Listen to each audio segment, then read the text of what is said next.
Hey guys, what's going on? Welcome back to the channel. My name is Wyatt Stav. I am a professional life coach and mentor, and if you would like to book one-on-one sessions with me to get your life to a higher state, you can do so down in the description, www.wyattstav.com. Today we're going to be answering a question from Instagram. Hey Wyatt, how are you able to heal and move on from your previous relationship? P.S. I am happy that you are doing well and flourishing. All right, so to catch you up to speed, I was with a woman for 8 years. We broke up. And it was very intense for me. It was a very difficult breakup for me. There was a third party involved in the breakup too, which actually made things messier and more challenging. How was I able to heal from it? I actually was able to heal from it in maybe 3 months.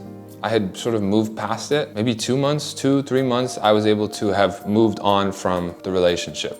I think there's two things that made it possible for me to move so quickly. I think these two things make it possible for me to move quickly in life when it comes to my own growth and development. First is neuroplasticity. This is something that I really adapted when I was in my psychedelic phase of my journey. And that is because if you know anything about psychedelics, psychedelics all promote neuroplasticity. Neuroplasticity essentially is the brain's ability to rearrange itself into a new shape, make new connections, establish new outlooks, tap into new perspectives, and change the way in which the brain and then therefore the body is operating and showing up in the world. Neuroplasticity is cultivated through meditation. Why? Because what keeps the brain from evolving and changing and growing into different ways usually is predictions of the future based on experiences from the past. As long as we are very, very tightly holding on to who we believe we are, what we believe we should be doing, what we are doing, the people around us, as long as we're holding on to all of these tendencies and habits that have existed in the past, they will continue to create the future. So when you can start to drop all of the, I am Wyatt Stav, I have these friends, I live in this place, and so on and so forth, when you can drop those and let them go, you can change your being. You can become very malleable very quickly. And the reason for that is because there's nothing holding you in place. Now that's at the brain level, it's at the energy level, and it's at the body level. It's all three, okay? And that essentially is one of the most important things for me in journeying forward. That's why I think it was so fast for me to heal from the relationship and get to a better place, was because I spend as much time in the present moment as possible. That allows me to shift and become malleable and adaptable and flexible with the situation at hand. I've also really cultivated that skill because of the last 2 years of full-time travel. Everywhere I go is a new city. Every person I met, I'm meeting for the first time.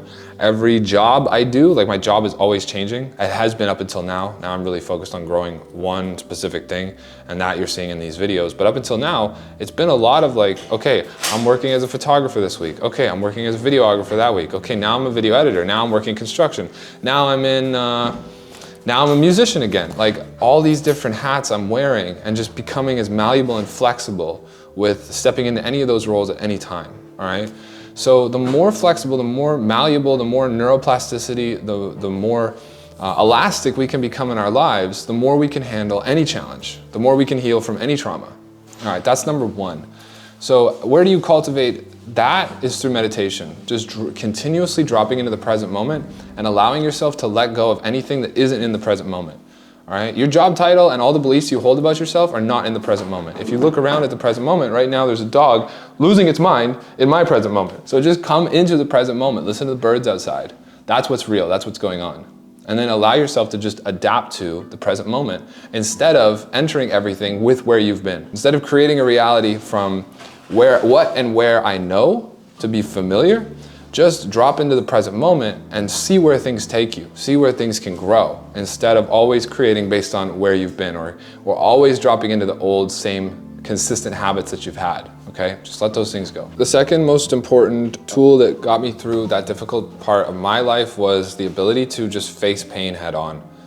I didn't distract myself at all. Like when I've gotten out of relationships in the past or traumatic things have happened to me when I was younger, I drank alcohol, or I called friends, or I watched television, or I played video games, or I went on a trip, there's so many things that we do on a daily basis to keep ourselves from feeling the pain in our lives.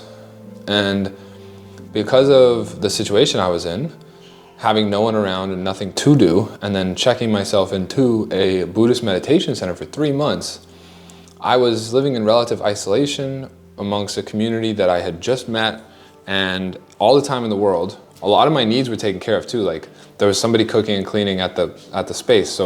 So much of my time I was able to reallocate to just facing how I felt, like truly sitting with the self and feeling. Like, every time a wave of pain would strike, whether I would be in the shower, whether I'd be working on something, or whether I'd be in meditation, when those waves came and I saw these nasty images, or all these terrible, difficult memories would show up, or great memories would show up, and I would find myself like in this feeling of loss, I would just sit down and allow for myself to feel everything that was there. Like, go as deep into the pain as possible.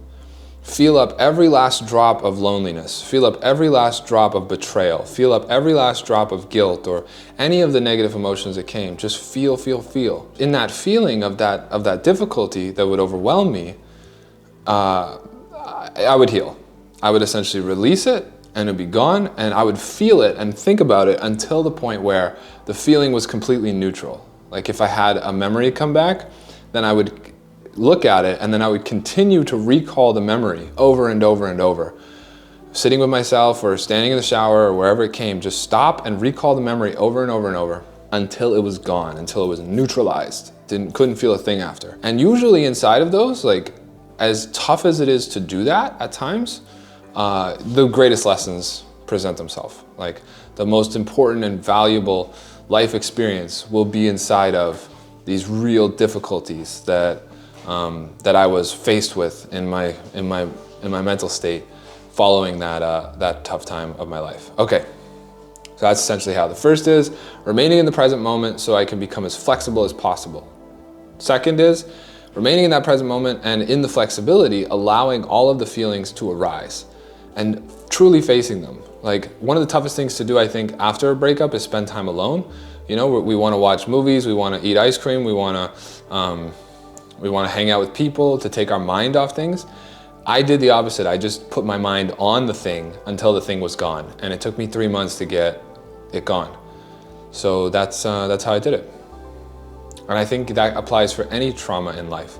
If you can take the time to really face it, it will go fairly quickly. The question is, are you able to face it?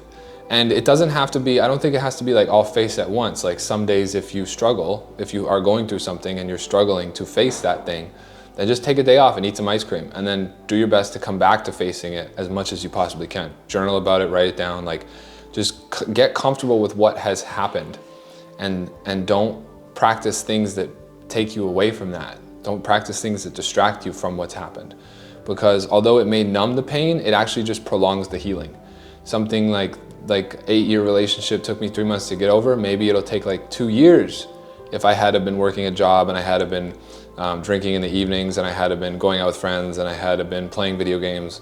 But I didn't. I just focused on it, got it done, and then moved on with my life so I could be in a much different energy, a much better place after 3 months. I went on the 4th month after the relationship ended, I went to India, and I ended up in a very different situation than I have found myself in the last 8 years. So yeah, that's how I did it. Thanks for asking the question. Hope you guys enjoyed this video. If you want to schedule one-on-one sessions with me, you can do so down in the description below, www.wyattstav.com, and I'll see you in the next video. Peace.